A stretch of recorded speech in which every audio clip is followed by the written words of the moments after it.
Well, good morning, everybody. Welcome. I say good morning because I literally just got back from HomebrewCon last night at 1 in the morning. So, having my morning coffee. And I thought instead of doing a regular Thursday short video, which is what I normally do, I would instead this time do a quick review of the HomebrewCon.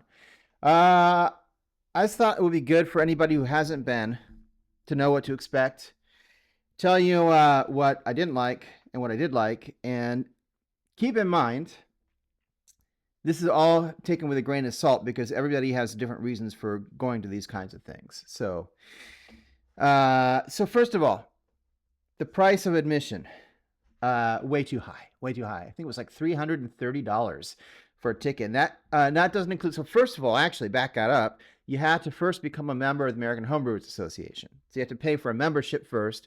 Then the ticket to get into the convention is $330, and it's for 2 days. And to me, that it's ridiculous. That's way too expensive, especially for what they're offering. All right, that's my first, little gripe is the cost. I did have a little issue. I may go into it a little bit more on my live stream on Sunday, but I'm not going to get too much details either way. I just had an issue where let's just say I got kicked out, and maybe I'll revisit that later.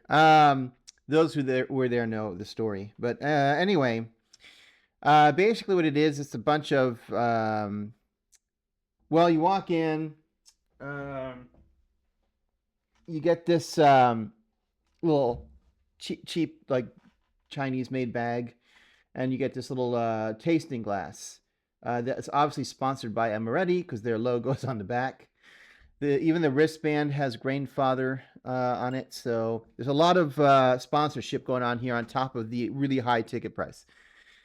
And then there was nothing. It was a bunch of people standing around not knowing what to do, and I even got there late. I didn't even get there like super early.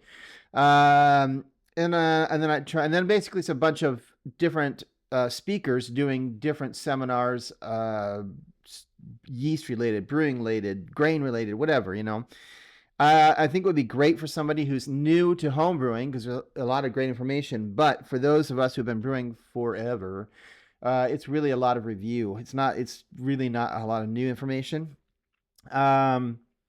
And that's fine, but I don't think you're going to bring in people, like new people, this way. And you're not going to keep your existing people. You've got to kind of, I'll get to what I think they should do. Anyway, and that's pretty much what it is all day. Just these brew talks that they do. At some point, they do actually do the convention. It wasn't very clear on the schedule to me. That's what it was going on.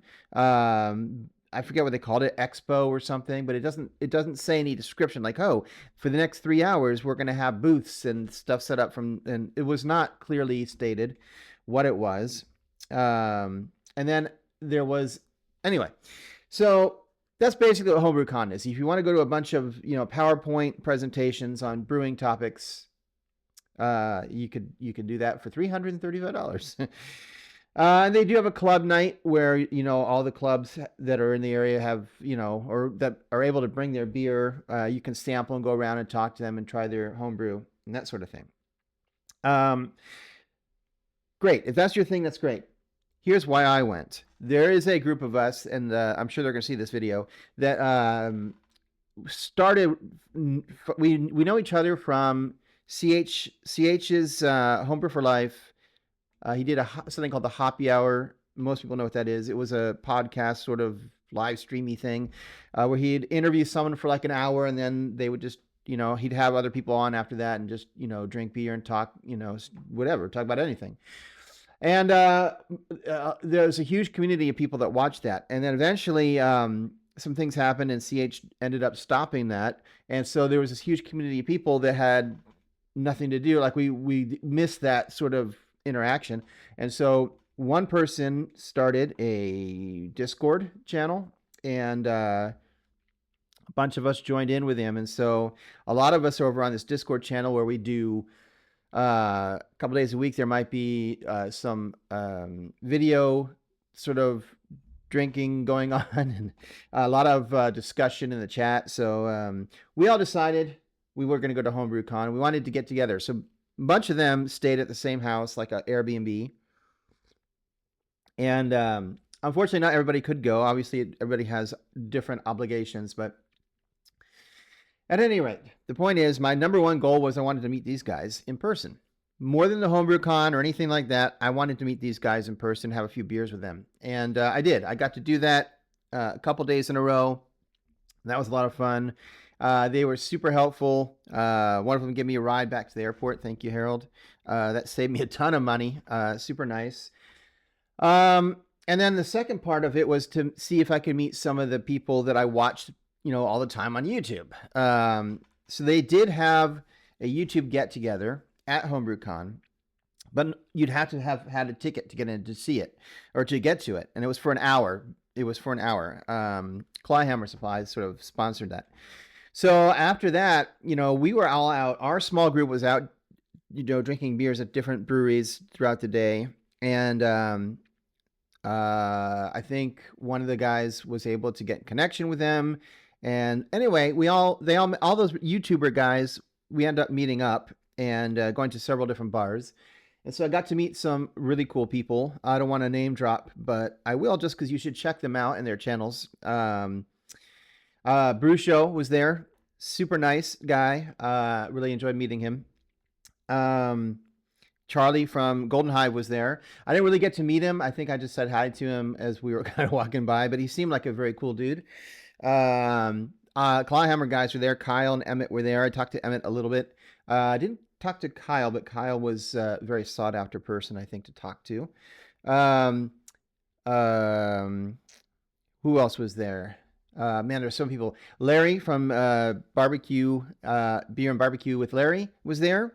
Of all the people, Larry was one of the most humble, nicest people you could ever meet. So super cool to meet him. Who else was there? There was a lot of people that don't do YouTube that were there with us that are part of the group. CH from, he does DIY City now, but from the old Homebrew for Life, CH was there. Who else was there? God, there were so many people. I'm going to forget people and then they're going to get mad. But like I said, Bradley so I was in line and to get a beer, and right in front of me was Chris from what am I thinking of? More Beer. The guy that used to do the More Beer YouTube stuff. And then of course, Bradley was there. Used to be the Portly Gentleman. I don't know if he's still doing stuff on that channel, but he's working now for More Beer and doing their stuff. So he was there. Martin Keene was there from Brewlosophy in the Homebrew Challenge. Anyway, there was a ton of people there. So it was cool to see all these people and meet them.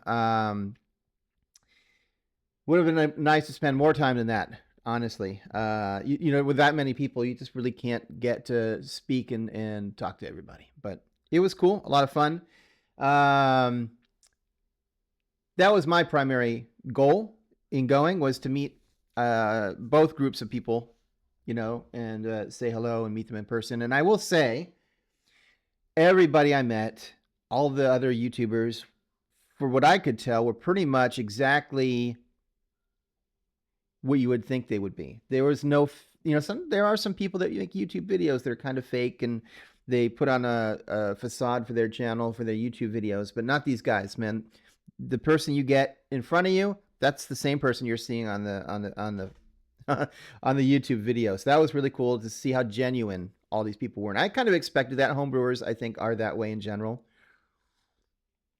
I guess that's pretty much it. I guess I could tell you in the last few seconds here, I would change HomebrewCon by making it more. So there wasn't, in my opinion, there was not a sense of excitement at the HomebrewCon. It was sort of like people just milling around and not really, I did not get a feel that people were excited to be there. There was not like a lot of, there wasn't any really activities to do. I purchased a shirt for it ahead of time, which I never got, because they told me I had to wait and get it after 2 o'clock. And then it was some kind of like make your own shirt I was like, what, are you kidding me? Not only did that $330 ticket not come with the t-shirt, you had to buy it separately, and they didn't have them there ready for you. I don't know. I think what'll happen next time in retrospect is we'll see what the guys do. There's a talk of either not going to the HomebrewCon, wherever they're doing it at all, and just going somewhere else for get together, or going to the HomebrewCon, but just not getting a HomebrewCon ticket. So I hate to say that, but that's how I felt. Like I wasted a lot of money on that. I would have rather just get together with everybody and go check all of the bars and stuff. That was that was more fun. There was more excitement in that than just going to this big convention center with people milling around and not much interaction. So that's my 2 cents. Like I said, if it depends what you're looking for out of it, whether you want to go to the next one or not. And I don't think they'll ever watch this video, but if they were to, I hope what they get out of it is that they should make some changes to the way they do their HomebrewCon. It almost felt like a bunch of old people, tired, and they need more young people, more energy, more excitement is what they need. Anyway, I went longer than I thought I would. So I will see you probably at the end of the week here. I'm going to try to do a video later today that I can edit and have ready for you on Friday. So stay tuned for that. And Sunday, I'll be back with my live stream. So until then, see you soon. Cheers.